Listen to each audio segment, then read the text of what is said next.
Bienvenidos a un nuevo episodio del Sonido de la Lluvia. Hoy vamos a tratar un tema muy delicado para nosotros, para nuestra Amazonía, pero sobre todo para las comunidades que viven dentro de ella. Hoy hablaremos sobre la minería aurífera en la Amazonía.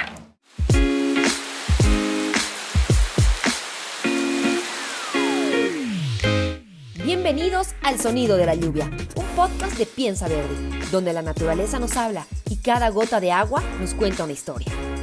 En esta temporada viajaremos al corazón de la Amazonía, el pulmón del planeta, un territorio de vida, misterio y resistencia.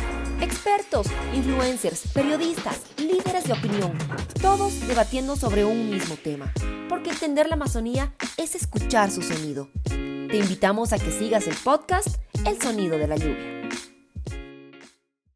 Muchísimas gracias a todos por acompañarnos en este nuevo episodio para hablar sobre la minería aurífera. Nos acompañan como siempre expertos, influencers, líderes de opinión y por eso quiero dar la bienvenida, por favor, a Oscar Loaiza. Él es subdirector del programa Paisaje Madidi de WCS. Oscar, ¿cómo estás? Muchas gracias, estamos muy bien aquí, listos para poder conversar sobre este tema tan delicado, pero a la vez tan necesario.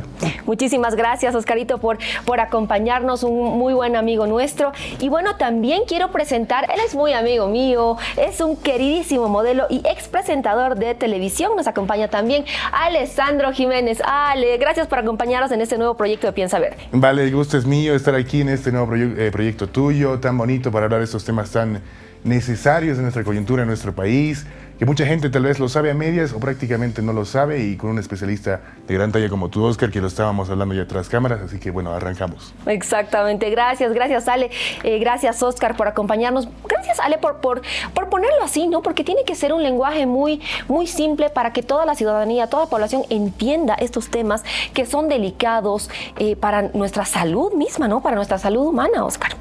Sí, bueno, el tema de la minería aurífera es sin duda un tema relevante para el país, ¿no? Bolivia es un país tradicionalmente minero, si bien no tanto de la minería aurífera, que ha cobrado mucho mayor relevancia en los últimos años, pero es un país netamente minero, ¿no? Siempre hemos tenido una historia minera, ¿no?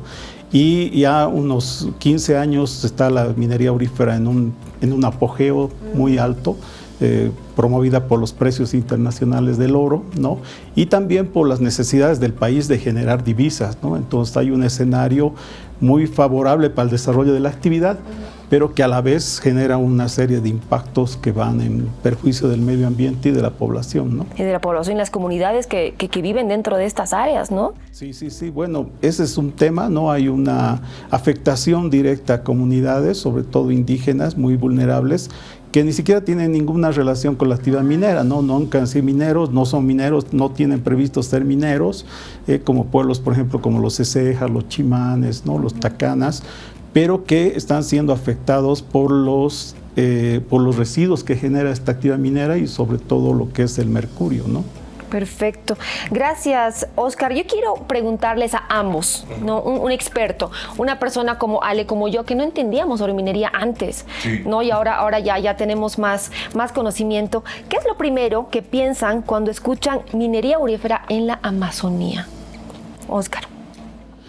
Yo lo primero que pienso es en una actividad productiva que está aprovechando esta coyuntura de necesidad, ¿no? de precios altos del oro y de necesidad del país de generar divisas para expandirse ampliamente en lugares altamente vulnerables, altamente delicados y frágiles, ¿no? Y que esta expansión está mucho más rápida que la capacidad de poder controlar y fiscalizar, y por eso está generando impactos muy grandes, ¿no? Impactos que estamos seguros no se van a resolver los próximos años. Es posible que duren décadas, que duren generaciones enteras, y que realmente las consecuencias de esos impactos no vamos a terminarlo de ver en muchos años, ¿no? Claro, esa es una pregunta que tengo para más adelante igual. Gracias Oscar. Ale, ¿qué es lo primero que tú piensas cuando escuchas minería aurífera en la Amazonía boliviana sobre todo?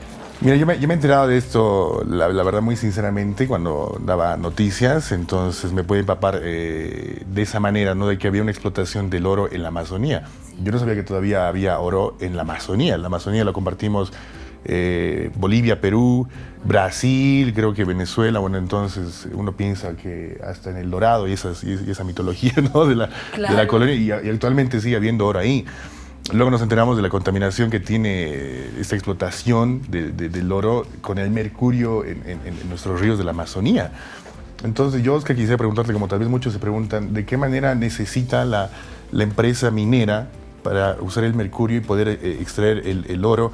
¿Y de qué manera afecta también a nuestros ríos, ¿no? Para que la gente lo entienda. Ya, a ver, ahí hay tres cositas. Primero, que en Bolivia es una figura diferente, ¿no? La actividad minera aurífera, sobre todo, no es una actividad empresarial, es una actividad principalmente cooperativista, ¿no? O sea, eso, por ejemplo, no ocurre en otros países donde principalmente es una actividad de empresas, ¿no? Aquí es una figura del cooperativismo, pero de un cooperativismo... yo podría decir un pseudo cooperativismo, ¿no? Porque el tema de cooperativista es una figura que hay una ley de cooperativas que define cuál es la visión de una cooperativa, que es un emprendimiento solidario, mancomunado, ¿no? Donde hay un grupo de personas que deciden invertir en un negocio, todos trabajan en el negocio y luego se dividen los beneficios, ¿no? Y en una forma solidaria, ¿no? Eso en el caso de la minería no ocurre en general, ¿no? En muy pocos casos ocurre, porque ahora la cooperativa en sí, en la actividad minera aurífera sobre todo, no tanto en la minería tradicional, se ha vuelto en una fachada, ¿no? En una fachada de emprendimientos privados, ¿no? Que usan a las cooperativas como la fachada visible, ¿no? ¿Para evitar qué? Para evitar el pago de impuestos, porque las cooperativas están liberadas de impuestos por su carácter solidario y de bien social, para evitar el pago de regalías mineras, porque pagan mínimas regalías las cooperativas, para gozar de los beneficios también de la liberación de aranceles, de importación.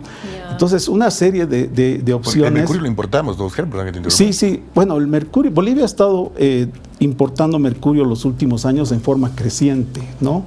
Hasta el año pasado, pero desde el año pasado ha habido un bajón muy grande de la importación de mercurio desde que el gobierno emitió un decreto de registro de los importadores de mercurio, que esto no ha generado, pero ahí es un tema bien difícil, porque en sí lo que pasaba antes es que había una importación legal de mercurio, ¿no? Hemos llegado a importar más de 200 toneladas de mercurio en algunos años. Por ejemplo, el 2018, 2019 hemos superado las 200 toneladas y eso es muchísimo más de lo que necesitamos, ¿no? Para la actividad que tenemos. Pero desde el año pasado ha habido un bajón radical a partir de este registro, lo cual no significa que hayamos dejado de meter mercurio al país, sino que ahora aparentemente está entrando el mercurio ya ilegalmente, ¿no? Entonces, porque la actividad minera no ha bajado en ninguna manera, sigue creciendo más bien. Más bien sigue creciendo. Pero bueno, es un tema delicado. Este podcast interactúa, ¿no? Con nosotros, con nuestros seguidores en las redes sociales. Es por eso que también hemos lanzado algunas preguntas en redes sociales para que, con opción múltiple, ¿no? Para que la gente pueda interactuar con nosotros y tenemos al experto, claro que sí, que nos pueda profundizar estas respuestas. Así que vamos a ir, por favor, con la primera pregunta en las redes sociales. Vamos a verla en pantalla. ¿Qué porcentaje del oro producido en Bolivia proviene de la minería ilegal? Uy, es una pregunta fuerte, ¿no? ¿Qué porcentaje del oro producido en Bolivia proviene de la minería ilegal? Tenemos la opción A, el 20%, que ya es un nivel alto. La opción B, el 50%, y la opción C, el 70%. Ale, ¿cuál crees que es la respuesta? ¿El 20, el 50 o el 70? Pucha, no me alegro de atinar esta respuesta como en el colegio, ¿no? Espero que sea esta, porque realmente son números que alarman. Sí. Espero que sea el 20%. Espero que sea el 20%. El 20%, pero a ver, vamos a ver. Porque Oscar la sabe. Claro, Oscar la sabe. Yo pienso que quisiera que sea el 20, pero creo que me inclino por el 50. Sí, por la mitad. Vamos a ver, la respuesta en pantalla, por favor, cómo ha interactuado nuestra audiencia. El porcentaje de oro, miren, la mayoría se ha inclinado por el 70%. Wow, datos alarmantes. Pero la respuesta correcta era la B, el 50%. Oscarito, ¿qué nos puedes decir de esto? Que es una pregunta compleja porque habría que definir qué entendemos por minería ilegal. Ya. Y ahí, por ejemplo, si solamente nos regimos en lo que es el marco normativo minero, entonces alrededor, solo un 7% de las cooperativas mineras tienen un contrato administrativo minero. ¿No? Es solo el 7%. ¿De cuántas cooperativas de estamos hablando, alrededor Oscar? de 2.000 cooperativas 2.000. que hay en el país. Entonces, y hay otras, pero ahí es, digamos, lo difícil de la pregunta, que hay unas figuras que se han ido creando, ¿no? Para, en cierta forma, evitar llamar ilegal a lo que puede ser más o menos formal, digamos, ¿no? Entonces hay figuras transitorias, no están las ATs, no están autorizaciones transitorias, están las figuras de proceso de conversión, porque todas las actividades mineras que vienen de la anterior ley minera, con la nueva ley minera del 2015, tienen que convertirse a la nueva ley, o sea, tienen que adaptarse a la nueva ley. Entonces esas están en proceso de conversión. Ya. Pero es un proceso de conversión que ya empezó el 2015 y no termina de concluir nunca, ¿no? Claro. Y siguen en ese proceso permanente de conversión. Entonces esas entran en una figura de, en cierta forma, formalidad, digamos. Como disfrazada, ¿no? Exacto, como para evitar llamarles ilegales, Ya. ¿no? Uy, imagínate. Pero porque ilegal sería aquella que no tiene ningún tipo de, ni siquiera un inicio de trámite minero, ¿no? Ningún tipo de derecho otorgado, ¿no? Pero eso es en el ámbito minero, ¿no ve? Si vamos al ámbito ambiental, toda actividad minera debería tener su licencia ambiental. Totalmente, ¿no? totalmente. Y según los datos que más o menos se tienen, solo entre el 10 y 15% de las actividades mineras tienen algún tipo de licencia ambiental. 10 o el 15% Sí. únicamente. Imagínate. Exacto, sí. Entonces es muy baja, ¿no? Y además hay que ver que ese 10 y 15% no solo es obtener la licencia ambiental, sino es cumplir las disposiciones de monitoreo Claro. ambiental, etcétera, etcétera, que ahí vuelve a bajar más el porcentaje, ¿no? Ese es en el ámbito ambiental, entonces ahí tienes otro paquete que podría entrar en lo que es la ilegalidad, ¿no? Si vas al ámbito cooperativista, justo lo que les decía, hay otra ley de cooperativas que define lo que debe ser una cooperativa y qué debe cumplir una cooperativa. Y en gran medida, la mayor parte de las cooperativas, como les decía hace ratito, no cumplen los mandatos de una cooperativa y son netamente fachadas de inversiones privadas que usan la imagen de la cooperativa para lograr los beneficios, ¿no? Imagínate. Entonces ahí tienes otro paquete que también estaría incumpliendo la normativa y entrando, digamos, en el ámbito de la ilegalidad. Pero no para ahí. ¿Qué pasa con las operaciones dentro de áreas protegidas, no? Exacto. Ahí hay todas las áreas protegidas tienen un régimen legal especial, ¿no? Eso te iba a decir, Oscar, estaba viendo un video anoche para estudiar del tema. En Bolivia se permite esta actividad dentro de áreas protegidas. Pero con ciertas salvaguardas, ¿no? Porque, por ejemplo, una actividad minera debería ser preconstituida. Claro. O sea, sus derechos mineros deberían haber sido otorgados antes de la creación del área. Entonces, si tú ya hacías tu operación minera antes de que se cree, digamos, el Parque Madidi, o sea, el Parque Madidi, por ejemplo, se creó el año 95. Si había un derecho minero previo, tú lo tienes que reconocer, Claro. ¿no? Ahí, por ejemplo, nosotros consideramos de que no hay una sola actividad minera legal en el Parque Madidi, ¿no? Aproximadamente hay unas 44 operaciones mineras dentro del parque, pero en ningún momento se ha podido demostrar que sean realmente legales porque no pueden demostrar que sus derechos han sido otorgados antes de la creación del área. Entonces podrían estar entrando en el marco de la ilegalidad también, ¿no? Nosotros casi consideramos con plena certeza, porque ni la AJAM ni los propios cooperativistas han podido demostrar lo contrario, que esas 44 operaciones que hay en el parque puedan ser legales, ¿no? No hay forma de que lo han podido demostrar. Entonces, en otros casos, Apolobamba, por ejemplo, Apolobamba sí ha sido creada el 71 y es un área donde sí había antes actividad minera. Entonces ahí hay buena parte de las operaciones que sí pueden entrar, digamos, en ese concepto. Pero hay otra cantidad que se ha ido dando después, ¿no? Entonces ahí también hay un tema de ilegalidad. Oscar, ¿cuál es el factor principal? Porque bueno, esto estamos viendo que está en crecimiento para esta explotación ilegal. Es como que se van pasando la voz las cooperativas o se van enterando de que es tan fácil ingresar y explotar y nadie te dice nada. ¿O a qué se debe? ¿O es que, no sé, los medios, las redes sociales ahora te informan de una manera en la que te enteras más rápido? ¿A qué se debe esta explotación ilegal de oro y contaminación de los ríos con el mercurio? Buena pregunta, gracias, Ale. Yo creo que es a que hay muy poca capacidad de fiscalización y control, ¿no? Las entidades que están llamadas a esto en temas mineros, en temas ambientales, en temas de áreas protegidas o en protección de derechos de pueblos indígenas, por ejemplo, no tienen esa capacidad suficiente como para poder controlar al ritmo en el que ha crecido esta actividad, ¿no? Claro. Entonces es mucho más rápido el crecimiento de la actividad, el desarrollo de la actividad que la capacidad de controlar.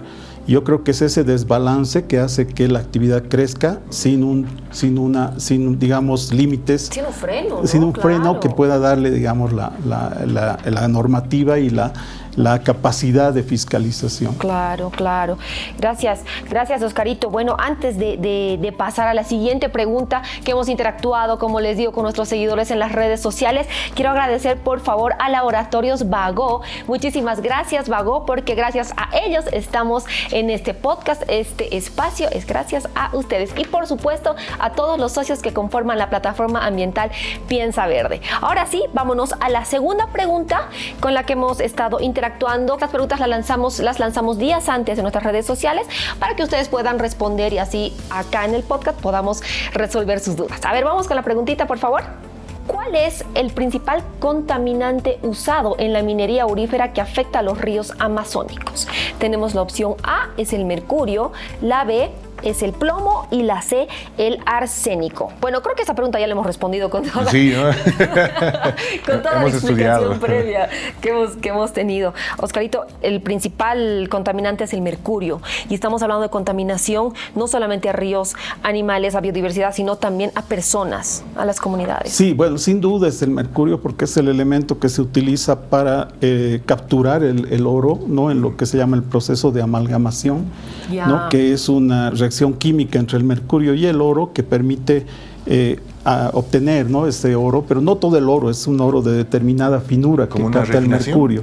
Sí, es una reacción que hace y forma una aleación, ¿no? Ya. Y entonces esa aleación que se llama la amalgama de mercurio y oro, luego le pones calor, el mercurio se evapora, Ya. ¿no? Y queda el oro, ¿no? Entonces ese es el proceso en palabras muy simples que sigue este tema y por eso el mercurio, digamos, es un contaminante muy importante, ¿no? Y muy peligroso. Dices que también. se evapora, entonces, Oscar, también se contamina pues la atmósfera, ¿no? Estamos respirando mercurio, Sí, los sectores, sí, sí. no solo por el agua, ¿no? Sin Por el duda, aire. hay un estudio, por Uy. ejemplo, si ustedes ven por la Buenos Aires, hay una serie de compradores de oro, ¿no ve? Hay varios Sí, letreros, sí, compro claro. oro, Compro compro oro, oro. compro oro. Y también compran amalgama de oro. Y vas a ver varios lugares donde hay sus chimeneitas por ahí, porque ellos hacen ese quemado de la amalgama para liberar el mercurio. Y ha habido un estudio que se ha hecho en la zona hace ya años, donde se ha visto que toda esa zona tiene un alto nivel de circulación de oro en el aire. Y en la Amazonía lo mismo, o sea, todo ese mercurio que se evapora, por una parte sí, obviamente lo absorben las personas que están respiran, cerca, claro. pero por otra parte también se queda en la vegetación y esa vegetación después cuando muere o cuando se quema o cualquier cosa libera nuevamente ese mercurio. ¿No? Pero ese es, digamos, el mercurio metálico, que es un problema que también genera daños a la salud, Claro. pero no es tan grave como el mercurio orgánico. El mercurio orgánico es el mercurio que después de ser metálico, por ejemplo, se asienta en los sedimentos del río. Ya. Vienen unas bacterias que lo convierten en mercurio orgánico. Eso lo consumen los vegetales, los consumen después los peces pequeños. Pues claro. Y va entrando en la cadena trófica hasta los peces que son los carnívoros finales y nosotros nos comemos esos peces. Por Dios. Entonces vamos acumulando, digamos, toda esa acumulación del mercurio orgánico y eso se acumula en los cuerpos de las personas que consumen pescados. Hay especies de pescado con más contenido, sobre todo los carniceros, los carnívoros, ¿no? Claro. Que son los que comen más peces, otros peces y otros que no tanto, no acumulan tanto, por eso tampoco hay que hay que digamos, satanizar el consumo de pescado, ¿no? Porque hay también ahí sus matices, pero hay esa situación donde nosotros terminamos absorbiendo el mercurio que ha ido acumulándose en la cadena trófica. Claro, ¿y cómo afecta? Aquí va mi siguiente pregunta. ¿Cómo afecta a nivel a las personas, ¿no? A las comunidades, a mujeres? Había un estudio, estaba viendo también que hubo un estudio en cabellos de personas de las comunidades de Ceja, Tacana, y que han revelado que tienen niveles de mercurio en su cuerpo, ¿no? ¿Cómo los afecta? Porque no tienen ellos actividad con la minería, digamos. No todos, ¿no? La CEPILAP, que es la Central de Pueblos Indígenas de La Paz, que es la organización que aglutina a los pueblos indígenas del norte amazónico, que son 7 pueblos indígenas y 12 organizaciones territoriales, ha hecho un estudio, ¿no? con apoyo técnico de varias instituciones, entre ellos nosotros, para evaluar qué situación está el tema de contaminación de mercurio. Se ha trabajado en unas 35 comunidades, ¿no? Se ha tomado una cantidad de muestras bastante significativa. Se ha trabajado con el Laboratorio de Calidad Ambiental de la UNSA, que está certificado para el análisis de mercurio, ¿no? Y se ha visto que el 75% de la población superaba los límites admitidos. ¿75%? Sí, admitidos de niveles máximos de mercurio que admite la Organización Mundial de la Salud. Dios. Entonces sí es una frustración. Esto en las regiones donde existe la explotación, perdón, Oscar. Esto en regiones donde existe explotación, donde, por ejemplo en el sector de la Arecaja, donde hay pueblos indígenas que también trabajan en la minería, hay pueblos que ya están involucrados en la minería, como el sector de la Arecaja, pero en las aguas más abajo del río Beni hay comunidades indígenas de Cejas, Tacanas, Chimanes, que no trabajan en minería, pero que ellos han mostrado los mayores niveles y están ligados al consumo de pescado, ¿no? O sea, ellos, por ejemplo, Cejas, su principal fuente de proteína es el consumo de pescado. ¿Y qué daño te puede generar a ti como un ser humano, digamos, que estás contaminado con mercurio? ¿Dónde afecta? El mercurio es un neurotóxico, ¿no? O sea, afecta al sistema nervioso principalmente.